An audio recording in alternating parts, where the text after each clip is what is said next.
Hi boys and girls, here I am today in my art room and I am going to show you how to make this pumpkin.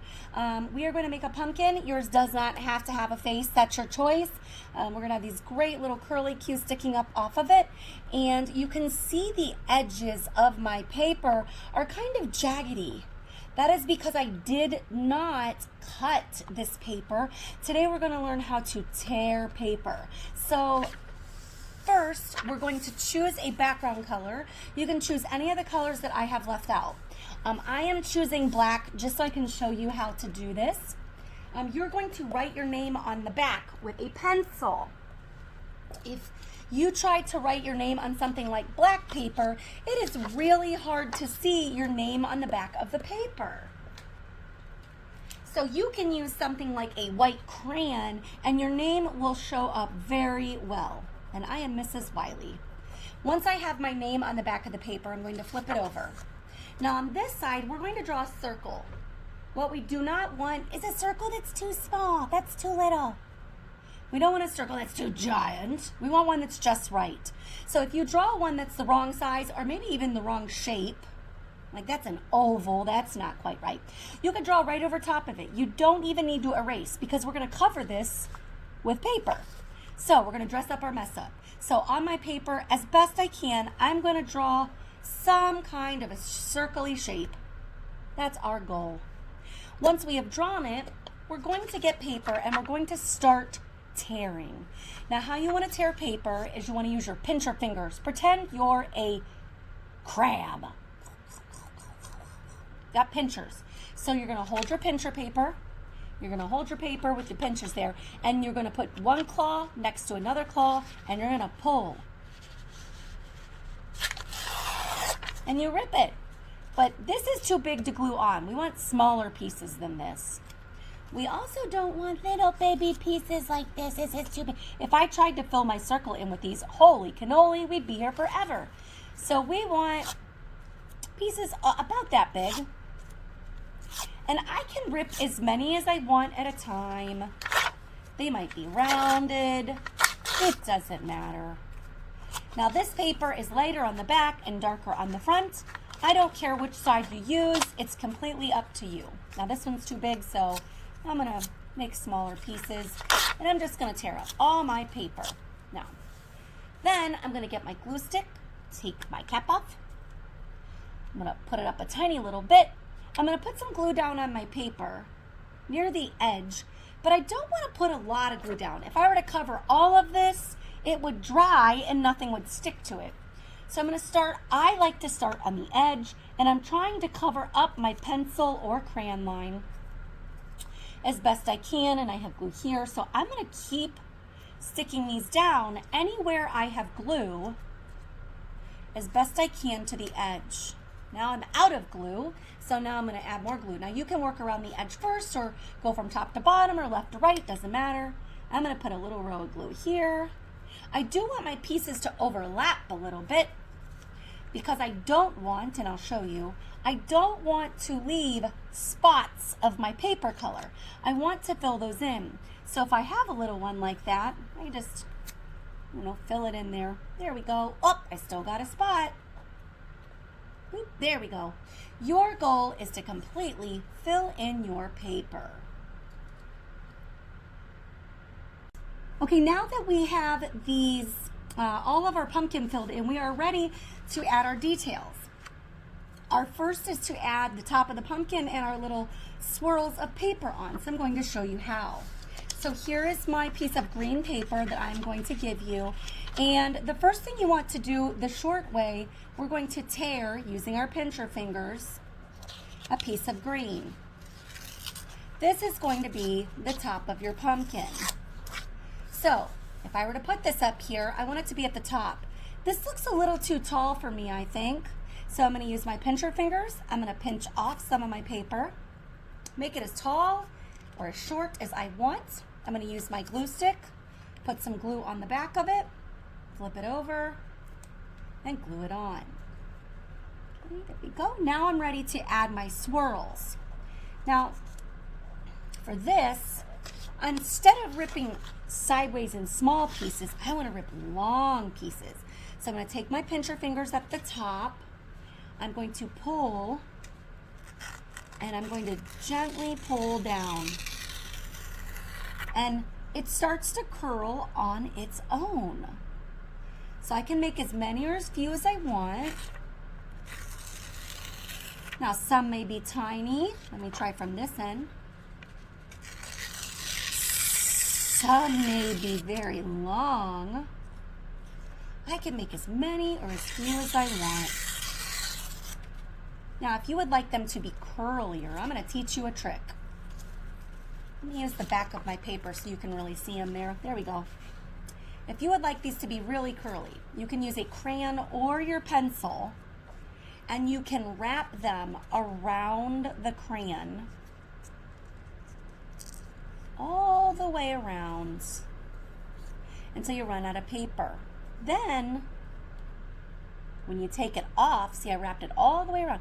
When you take it off, oh my goodness, it is a very, very, very curly. How curly that is. That's your choice. See how much more curly it got? So if you'd like, I'll show you again.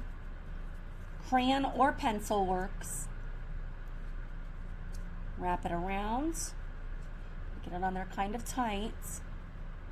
Wrap it around.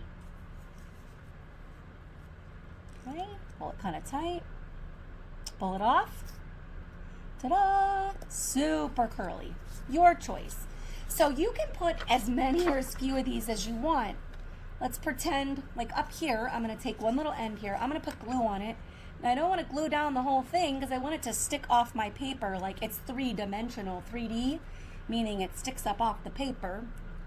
Holding count to 10, so there's one. I can do as many or as few as I want. Okay. Now, if I'm in the pumpkin patch, I might have some down here at the bottom as well. And you don't have to glue right at the edge. Maybe I'm going to glue in the middle and then put that little piece down. So I've got curls on both sides. So you can use as much of your green paper as you want. And if you're in the pumpkin patch, they might be down below. If you're not, that's okay too. So you can use this whole piece of paper, but you do not have to. I'm going to just quit for now so I can show you the next step. Next, we're going to be using oil pastels. Oil pastels are a lot like crayon. They look like crayon, but they feel super different. And I will show you on the back of my paper here. If I were to color with an oil pastel and press lightly, by the way, these are super messy, don't get them on your clothes.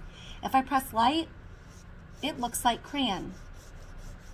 But if I take this and press really hard, it starts to look and feel like Mom's chapstick, like the metallic gel sticks, like lip gloss, and the colors show up very bright, very, very bright.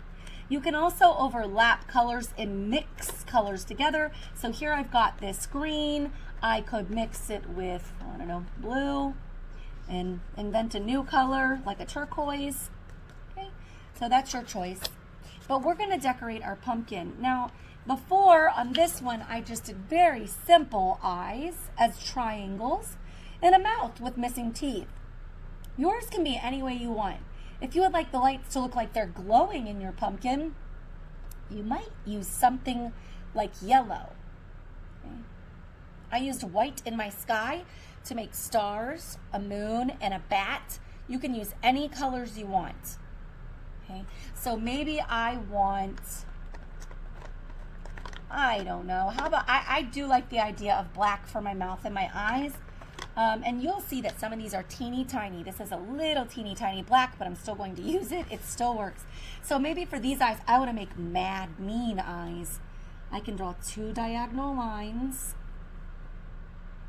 and then draw loops around them. Boop, boop. Oh, he's looking pretty mean. And then I can use it and color it in.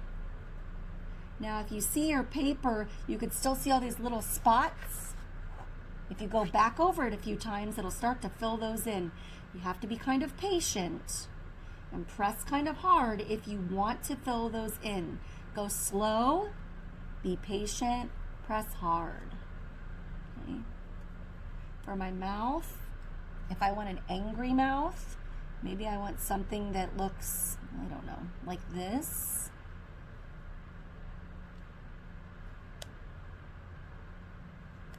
Now I don't want just a line, so I think I'm going to add the rest of it.